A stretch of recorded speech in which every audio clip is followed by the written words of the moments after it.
Hi. சும்மா ஒரு snacks ஒன்று பண்ணலான்னு சொல்லிட்டு பார்த்தேன் பாருங்க. சும்மாவும் பண்ணணும், ஆனால் ஹெல்த்தியாகவும் பண்ணணும். ஃப்ரிட்ஜை திறந்து பார்த்தா காயாக இருந்துச்சு. எல்லாத்திலும் கொஞ்சம் கொஞ்சம் குட்டி குட்டியாக நறுக்கி தூக்கி எல்லாத்தையும் ஒரு கடாயில் தூக்கி போட்டேன் பாருங்க.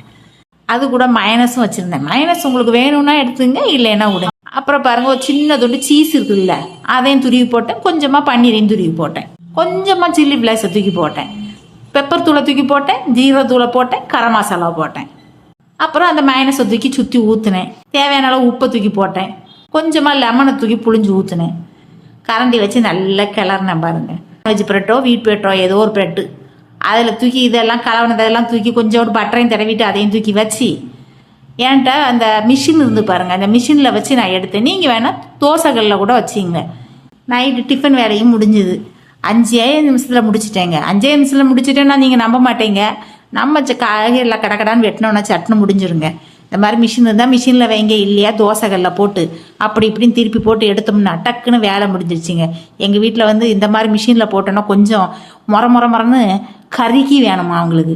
அதனால எடுத்தேன் பாருங்க. கொஞ்சம் கருகருன்னு தான் வந்துச்சு, ஆனால் அதுதான் நல்லா டேஸ்ட்டாக இருக்குன்னு சாப்பிட்றாங்க. நான் என்ன செய்ய சொல்லுங்கள்.